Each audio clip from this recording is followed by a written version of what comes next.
శుక్లాం బ్రహ్మ విచారసార పరమాద్యాం జగద్వ్యాపినీం వీణా పుస్తకధారిణీం అభయదాం జాడ్యాంధకారాపగాం హస్తే స్ఫాటికమాలికాం విదదతీం పద్మాసనే సంస్థితాం వందే తాం పరమేశ్వరీం భగవతీం బుద్ధిప్రదాం శారదాం. శ్రీ మహాగణాధిపతయే నమః. శ్రీ మహాసరస్వత్యై నమః. శ్రీ గురుభ్యో నమః. శుక్రగోచారము అంటే శుక్రుడి యొక్క సంచారము జాతకునిపైన, మానవునిపైన ఎలాంటి ప్రభావాన్ని చూపిస్తుంది? శుక్రుడు నవగ్రహాల లోపల అత్యంత ప్రాధాన్యతను సంతరించుకున్నటువంటి గ్రహము. ఎందుకు అనంటే శుక్రుడు ముఖ్యంగా మనకు జీవితంలో కావలసినటువంటి సుఖ సౌఖ్యాలను, సంతోషాలను, దాంపత్య సౌఖ్యాన్ని, ప్రేమ వ్యవహారాలను, కళలు, చతుషష్ఠి కళలకు సంబంధించినటువంటి అవగాహనను, సంగీత సాహిత్యాలకు, తర్వాత సౌందర్యానికి, ఆకర్షణకు, వివాహాది శుభకార్యాలకు కూడాను కారకుడు శుక్రుడు. విలువైనటువంటి వస్త్రాలు కొనుక్కోవడానికి, ధరించడానికి, సుఖంగా జీవితాన్ని కొనసాగించడానికి శుక్రుడి యొక్క బలము అంటే శుక్రుడు మంచి స్థానాలలో సంచరించడం అనేటువంటిది చాలా ముఖ్యమైనటువంటి విషయము. ఈ విధంగా శుక్రుడు అత్యంత ప్రాధాన్యతను సంతరించుకున్నటువంటి గ్రహము. అయితే శుక్రుడు చాలా స్థానాలలో మంచి ప్రభావాన్ని ఇస్తాడు. శుక్రుడు ముఖ్యంగా 12 రాసులలో, ఎక్కువ రాసులలో సంచరిస్తున్నటువంటి సమయంలో మనకు మంచి ఫలితాలను ఇస్తాడు. అయితే అందులో కూడాను శత్రుస్థానము, మిత్రస్థానము, ఉచ్చస్థానము ఇలాంటి స్థానాలలో సంచరిస్తూ గోచార రీత్యా మంచి స్థానంలో ఉన్నప్పుడు మనకు అద్భుతమైనటువంటి ఫలితాలను, జీవితాన్ని సంతోషంగా ఉంచడానికి కారకుడవుతాడు. కనుక శుక్రుడి యొక్క సంచారం గురించి మనం తెలుసుకుందాం. కర్కాటక రాశి వారికి శుక్రుడి యొక్క సంచారం మూలకంగా ఫలితాలు ఎలా ఉంటాయి అనే విషయాన్ని మనం చూసినట్టయితే 8 జూన్ 2026 నుండి 4 జూలై 2026 ఈ మధ్య కాలంలో శుక్రగ్రహము కర్కాటక రాశిలో సంచరిస్తున్నది. అంటే కర్కాటక రాశి సంచారము కర్కాటక రాశి జాతకులకు ఎలా ఉంటుంది అనే విషయాన్ని మనం చూసినట్టయితే జన్మస్థానం అవుతుంది. శుక్రుడు జన్మస్థానంలో సంచరించడము చాలా మంచి ఫలితాలను ఇస్తాడు. శుక్రుడు 1వ స్థానం మనకు శరీరానికి, ఆకర్షణకు, వీటికి సంబంధించినటువంటి విషయాలపైన మంచి చేసేటువంటి అవకాశాలు ఉంటాయి. అంటే ప్రథమంగా మనం ఆలోచించినట్టయితే మీకు సమాజంలో గుర్తింపు లభిస్తుంది. మీ యొక్క పనితనానికి, మీ వ్యక్తిత్వానికి, మీ స్వభావానికి ఆకర్షితులయ్యేటువంటి యొక్క వ్యక్తుల సంఖ్య పెరుగుతుంది. అంటే మిమ్మల్ని అభిమానించేటువంటి వాళ్ళ యొక్క సంఖ్య పెరుగుతుంది. తద్వారా మీకు గౌరవ మర్యాదలు లభిస్తాయి. శారీరకంగా మీరు చాలా సంతృప్తిగా ఉంటారు. దాంపత్య జీవితము ఆనందమయంగా కొనసాగుతుంది. ఇక ప్రేమ వ్యవహారాలు అనుకూలిస్తాయి. విలాసవంతమైనటువంటి జీవితము గడపడానికి ఈ సమయము చాలా మీకు శుభకరంగా ఉంది. ప్రయాణాలు చేయడము, హాలిడే ట్రిప్ విషయం లోపల మీరు విదేశాలకు వెళ్ళడము, దూర ప్రాంతాలకు వెళ్ళడము, ఇలాంటివి ఈ సమయంలో మీరు చేసేటువంటి అవకాశం బాగా ఉంది. కొత్త పరిచయాలు కూడాను ఏర్పడతాయి. తద్వారా మీకు లాభము చేకూరుతుంది. ఇక ఉద్యోగం లోపల కూడాను మీకు గుర్తింపు లభిస్తుంది. వ్యాపారంలో ఉన్నటువంటి వాళ్లకు కస్టమర్స్ మూలకంగా ఆదరణ పెరుగుతుంది. అంటే మిమ్మల్ని బాగా నమ్ముతారు.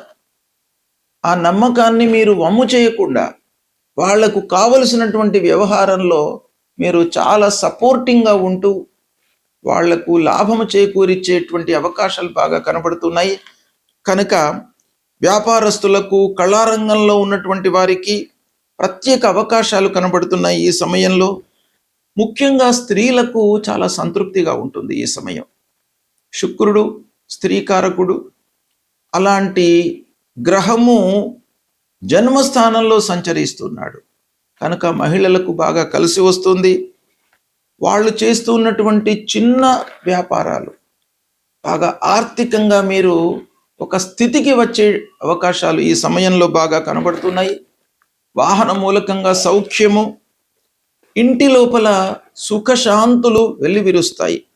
ఆరోగ్యం మట్టుకు సాధారణంగా ఉంటుంది కనుక ఆరోగ్యం పైన మీరు కొంత జాగ్రత్తలు పెట్టాలి, శ్రద్ధ వహించాలి.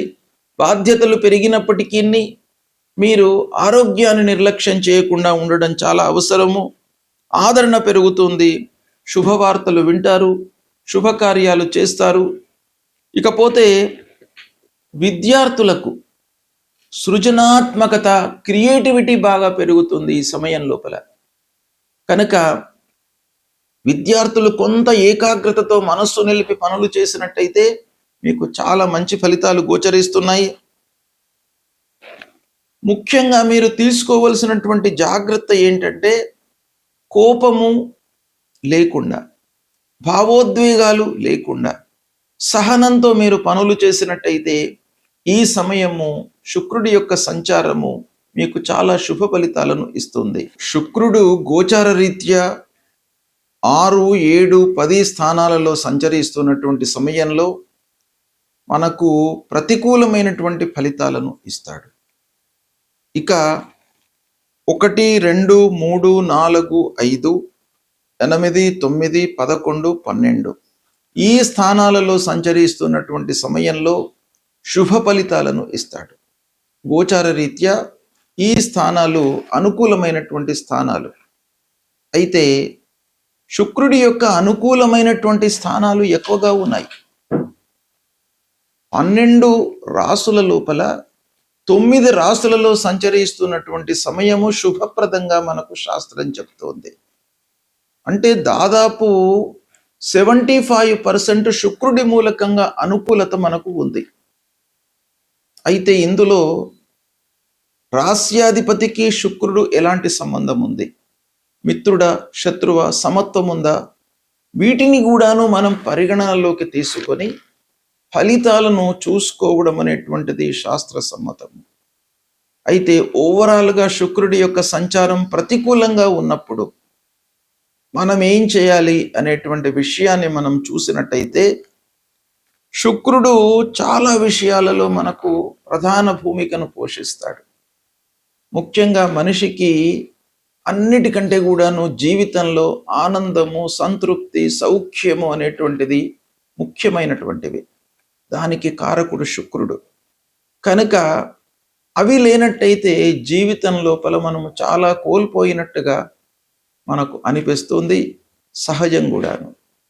కాబట్టి ఇలాంటి స్థానాలలో సంచరిస్తున్న సమయంలో మనము పరిహారం చేసుకోవాలి.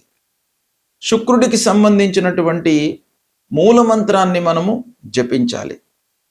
శుక్రుడికి మనకు శాస్త్రంలో మూలమంత్రం చెప్పి ఉన్నది ఏంటంటే, హేమకుంద మృడాలాభం దైత్యానాం పరమం గురుం సర్వశాస్త్ర ప్రవక్తారం భార్గవం ప్రణమామ్యహం అనేటువంటి ఈ మూలమంత్రాన్ని ప్రతినిత్యం కూడాను చదువుకోండి. మీకు శుక్రుడు మూలకంగా అనుకూలత చేకూరుతుంది. అంతేకాకుండా దానము, బియ్యము మీరు దానం ఇవ్వండి. తెల్లటి పుష్పాలతో అమ్మవారిని అర్చన చేయండి. పార్వతీ అమ్మవారిని, మహాలక్ష్మి అమ్మవారిని, మహాసరస్వతిని తెల్లటి పుష్పాలతో మీరు అర్చన చేసినట్టయితే మీకు ఆ అమ్మవారి యొక్క అనుగ్రహము కలుగుతుంది, సుఖ సౌఖ్యాలను వాళ్ళు ఇస్తారు. కాబట్టి ఈ పరిహారం చేసుకోండి, తప్పకుండా మీకు శుక్రుడి యొక్క అనుగ్రహం లభిస్తుంది. తద్వారా మీరు సంతోషంగా జీవనాన్ని కొనసాగించగలుగుతారు. ఈ సంవత్సరము దేవగురు అయినటువంటి బృహస్పతి జూన్ 2026 రోజున రాత్రి 1:45 కర్కాటక రాశిలో ప్రవేశిస్తూ ఉన్నాడు. కనుక 2వ తారీఖు నుండి 12 రోజుల పాటు యమునా నదికి పుష్కరాలు ప్రారంభమవుతున్నాయి. ఈ 12 రోజులు అందరూ కూడాను యమునా నదికి వెళ్ళి స్నానదానాదులు చేసి, తల్లిదండ్రులు గతించినటువంటి వాళ్ళు పితృదేవతల ప్రీత్యర్థమై స్నానము, దానము, తర్పణము, పిండ ప్రదానాలు చేయడం మూలకంగా వాళ్ళు సంతృప్తి చెంది మనకు అనుగ్రహాన్ని ఇస్తారు, ఆశీస్సులను కలిగిస్తారు. ఇక తల్లిదండ్రులు జీవించి ఉన్నటువంటి వాళ్ళు మహానదిలో స్నానాదులు చేయడం మూలకంగా వాళ్ళు చేసినటువంటి పాపాలన్నీ కూడాను దూరం అయిపోతాయి అనేటువంటిది శాస్త్రం చెప్తుంది. కాబట్టి ఈ పుష్కర సమయాన్ని అందరూ కూడాను ఆచరించి తరించండి. పుష్కరము యొక్క ప్రాధాన్యత ఏంటి అనే విషయాన్ని మనము చూద్దాం. ప్రతి సంవత్సరము దేవగురు అయినటువంటి బృహస్పతి రాశి మారుతూ ఉంటాడు. అంటే ఒక రాశి నుండి ఇంకొక రాశిలోకి ప్రవేశిస్తూ ఉంటాడు. ఆ ప్రవేశించేటువంటి సమయం లోపల మొదటి 12 రోజులు, అంత్యంలో వచ్చేటువంటి 12 రోజులను పుష్కరాలుగా మనము భావిస్తాం. అంటే మేషరాశిలోకి బృహస్పతి ప్రవేశించింది మొదలుకొని 12 రోజుల మట్టుకు గంగా నదికి పుష్కరాలు వస్తూ ఉంటాయి.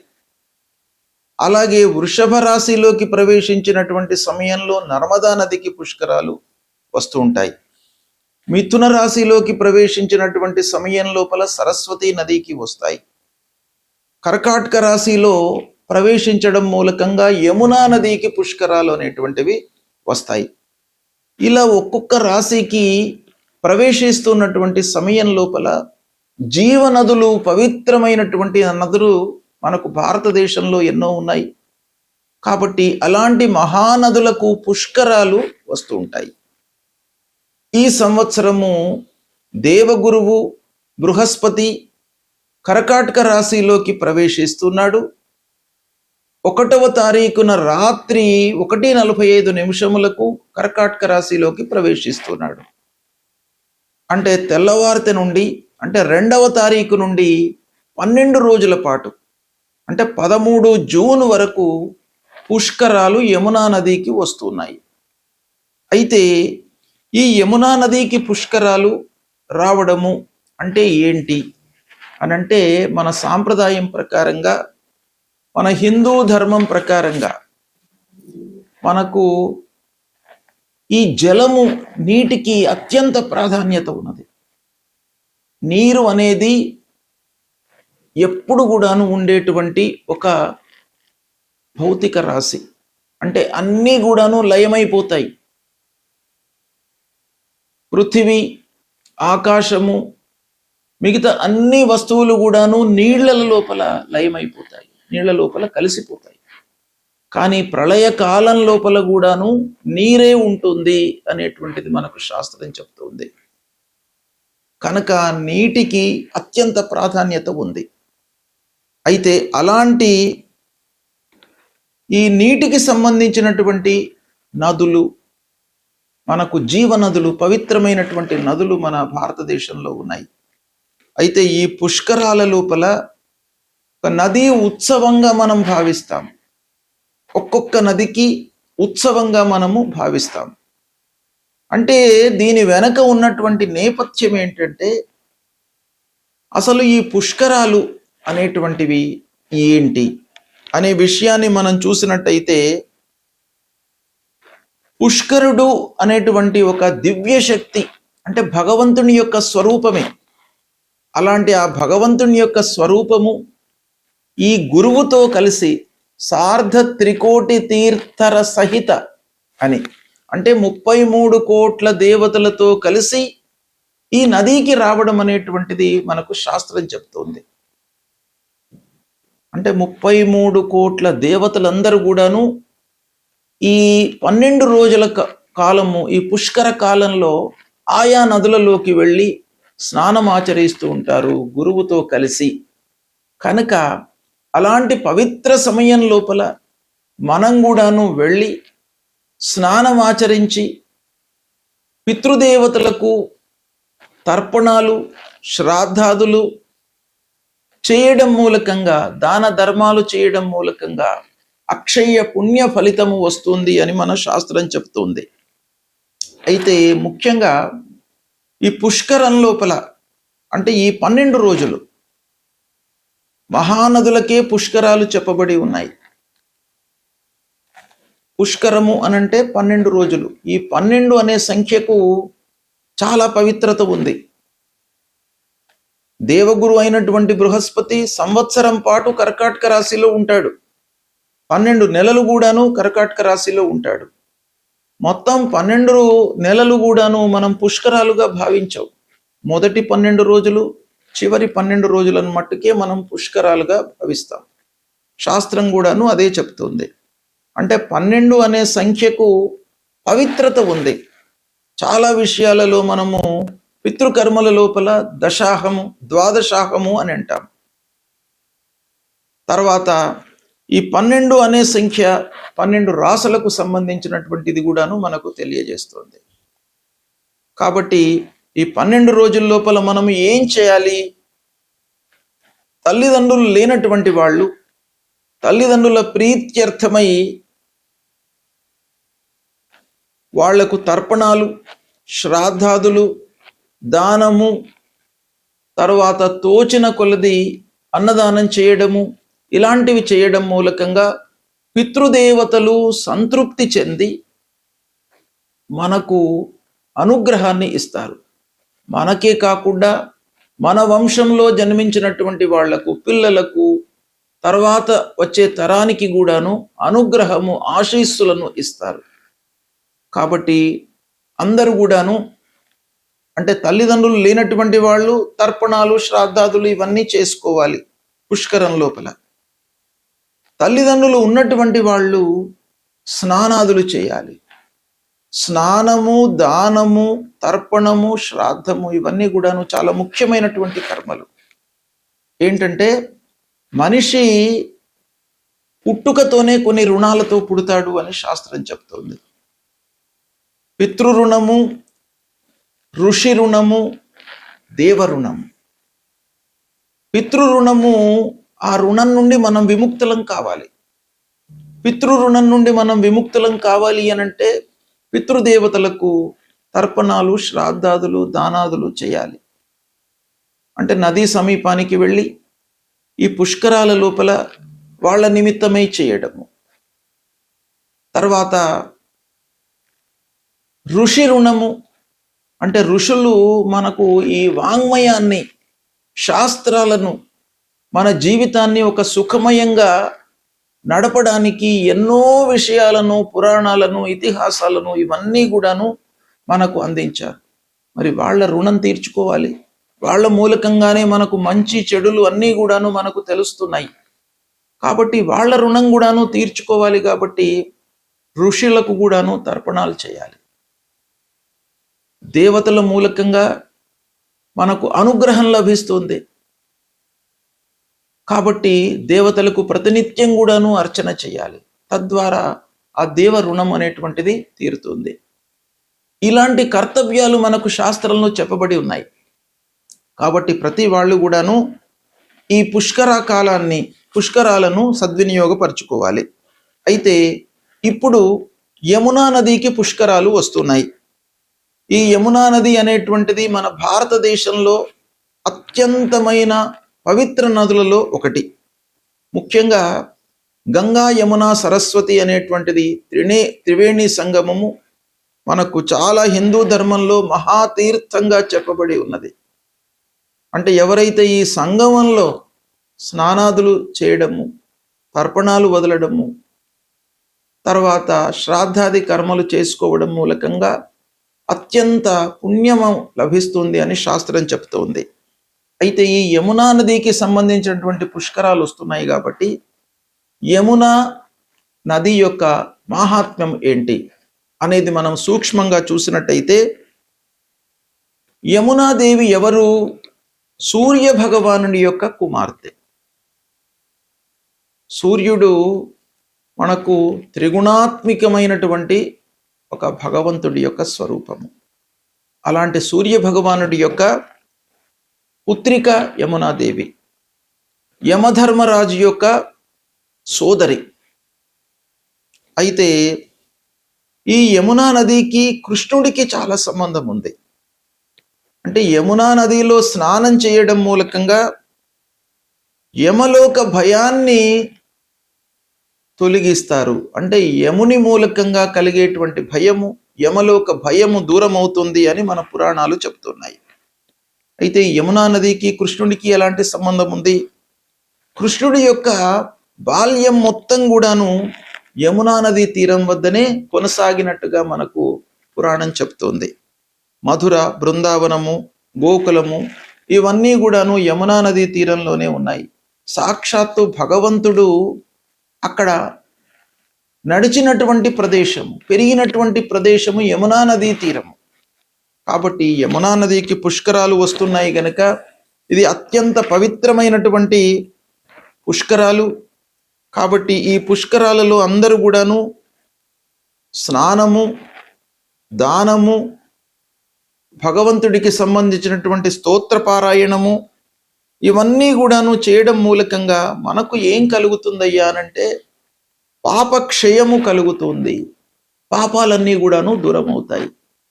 అంటే మనము స్నానమాచరించడం మూలకంగానే పాపాలన్నీ కూడాను దూరం అవుతాయి. స్నానంతో మనకు పాపాలు ఎలా వెళతాయి అనంటే స్నానం అనేటువంటిది అత్యంత ముఖ్యమైనటువంటి ఒక విధిగా శాస్త్రం చెప్పబడింది. అంటే మనం స్నానము చేయడం మూలకంగా దశవిధ పాపాలన్నీ కూడాను దూరమవుతాయి. ఇక తర్పణాలు, శ్రాద్ధాదులు చేయడం మూలకంగా పితృశాంతి లభిస్తుంది. పితృదేవతలు తృప్తి పడతారు. తర్పణం మూలకంగా తృప్తి పడతారు. శ్రాద్ధాదులు చేయడం మూలకంగా వాళ్ళ యొక్క అనుగ్రహం లభిస్తుంది. కాబట్టి ఇవి తప్పకుండాను చేయాలి. తద్వారా వంశ వృద్ధి కలుగుతుంది. చేసినటువంటి వాళ్లకు కూడాను ఆయురారోగ్యాలు, ఐశ్వర్యాలు సంప్రాప్తమవుతాయి. సంతానము లేనటువంటి వాళ్లకు సంతానం కలుగుతుంది. సంతానము అభివృద్ధిలోకి వస్తుంది. ఐశ్వర్యము సంప్రాప్తమవుతుంది. భక్తి, జ్ఞానము అభివృద్ధి అవుతుంది అనేటువంటిది మనకు పురాణాలు చెప్తున్నాయి. కాబట్టి దీన్ని అందరూ కూడాను ఈ 12 రోజులు 2వ తారీఖు నుండి 13వ తారీఖు వరకు యమునా నదికి పుష్కరాలు వస్తున్నాయి. దీన్ని అందరూ కూడాను సద్వినియోగపరుచుకోండి, తరించండి. శుభం.